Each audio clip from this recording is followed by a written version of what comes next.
on PCS. We have received breaking news that an 11-year-old boy has run away to Italy. And the bass keeps running, running, and running, running. Hey, come back! Running, running, running, and running, running, and running, running, and running, running, and running, running.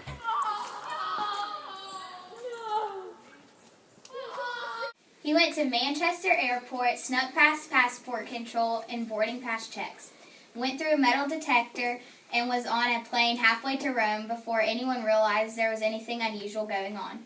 The boy reported missing on Tuesday at 12:40 p.m. after his mother lost track of him at a shopping center. His plane took off an hour and 20 minutes later from Manchester Airport, about 2 miles from the shopping center. He had run away from his mom. He was noticed while the flight was in the air and sent back home when the plane returned to England.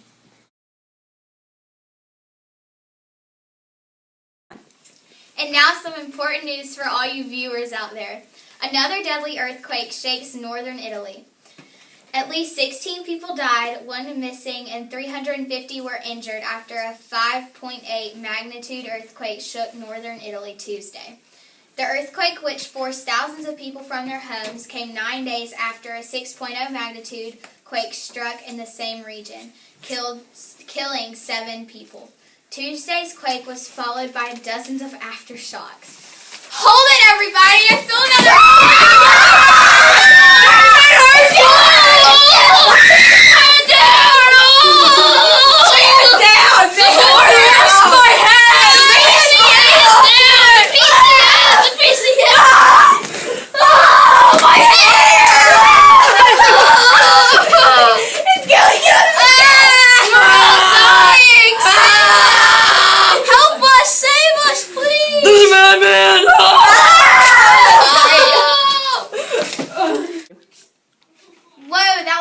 Close one.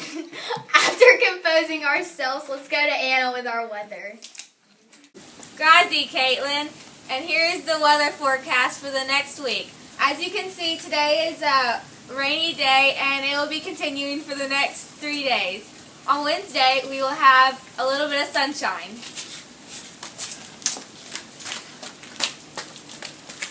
The sunshine will be there for Wednesday and Thursday. On Friday, we have a gust of wind.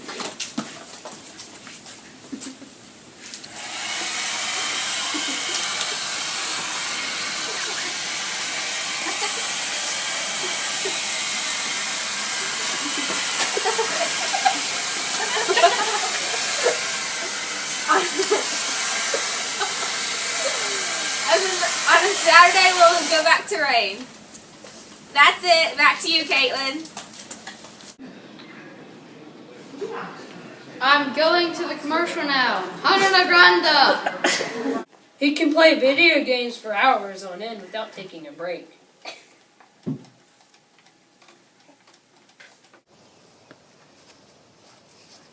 His tree climbing skills are so unbelievable, even the squirrels are amazed.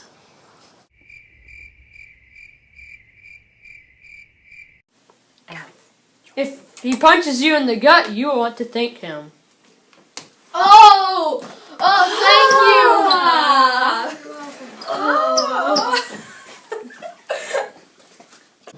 you. He is the most interesting boy in the world. Yes, I am. I don't always drink lemonade, but when I do, I prefer San Pellegrino Italian lemonade. Stay thirsty, my friends. Buongiorno, Italy. Earlier this week, I had the chance to talk to Scott Steelman, an American missionary. Scott, along with his wife and 3 children, served as missionaries in Italy.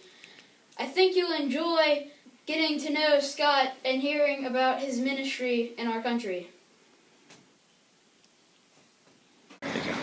Luke, thank you for interviewing me about my time in Italy.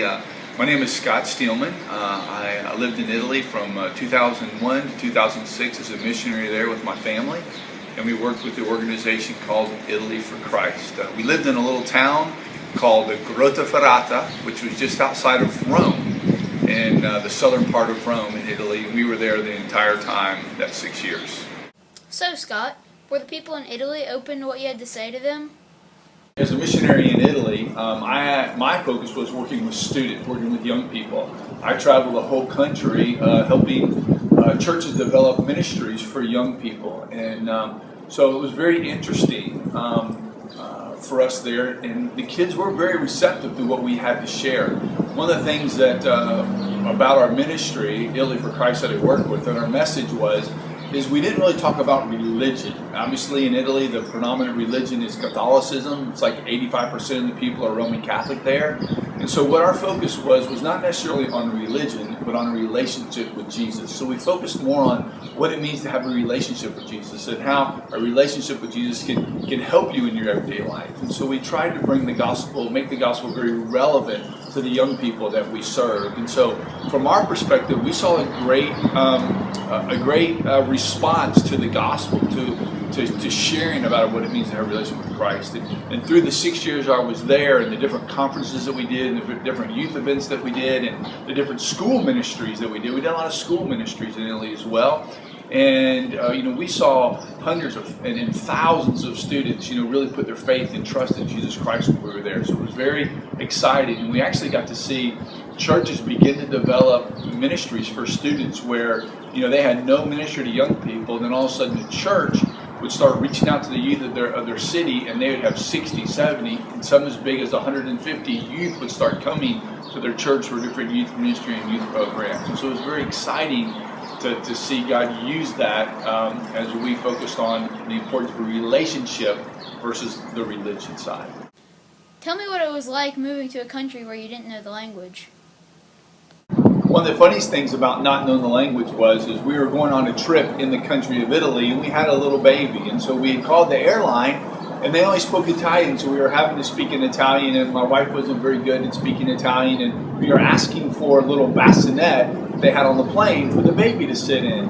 And she used the word culo for bassinet, and my kids started laughing, the lady on the phone started laughing, and she was like, "What's so funny?" And my daughters told her that culo, the word culo, means butt. So my wife was asking for a butt for my little baby to go in instead of asking for a bassinet, which was kula instead of culo. So it was funny things like that made it difficult with the language. Sounds like you had a great experience here. Is there anything else you'd like to add?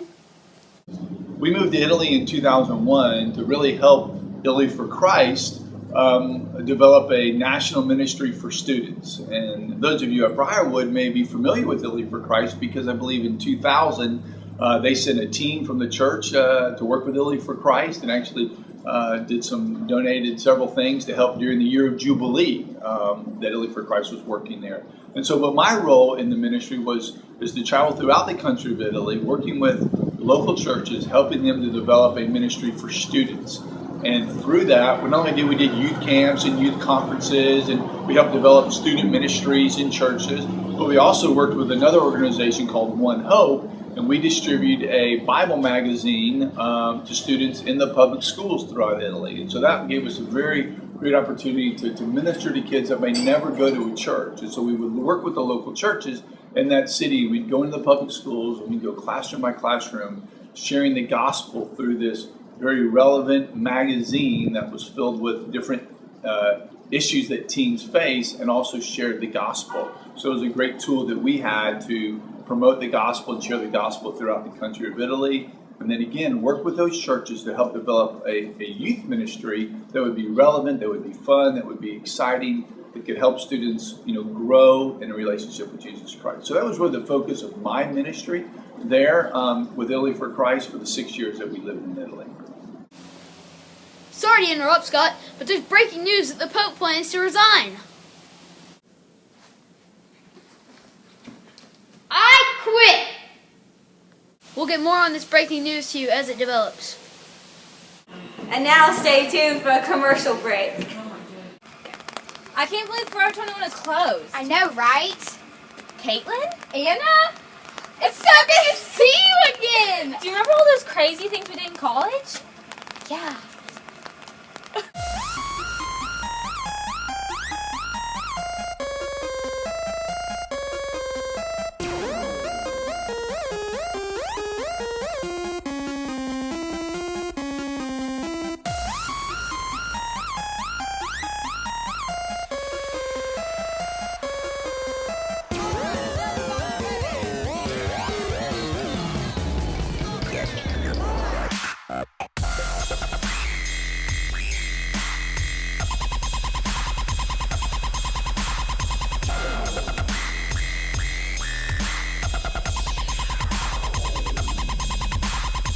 Buongiorno, Italy.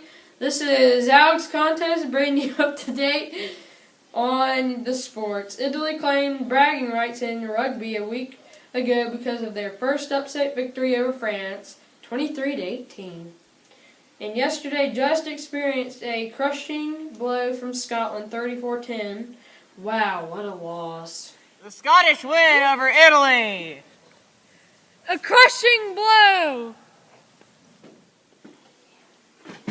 The rally Sweden is taking place as we speak. And driving Italy's Lotus team is Michael Kosciuszko, who is currently in 10th place. I'm Michael Kosciuszko. I won. The Joburg Golf Tournament is being held in Johannesburg, and Italy's Lorenzo Gagli is in 8th place. Keep on going, LG. You my man! This one's for you, Italy. Woo! That's a great shot. An up-and-coming wakeboard star, Lorenzo Soprani, placed in first place in boys' semifinals of NATIG WWA National Championships. Remember this name, everyone. You'll be hearing a lot of Lorenzo. Way to go, Lorenzo! Keep on going, brother!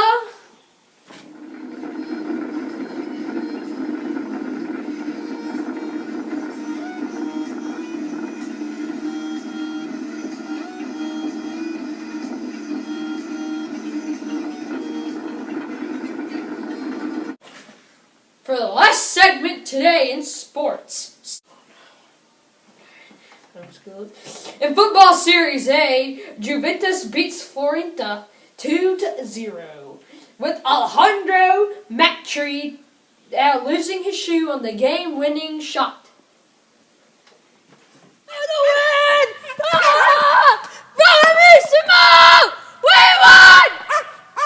Well, that's a wrap for the Italian world of sports. I hope you had fun, because I know I did. Hana Grande, everyone!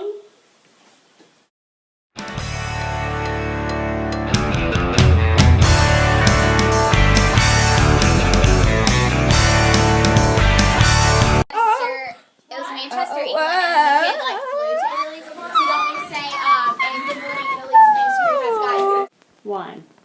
Benvenuto to our show, Good Morning Italy on PSC. PCS. Dang it! PCS! Sorry. That's okay. Buongiorno, Italy. Well, earlier this week, I had the chance to not stop.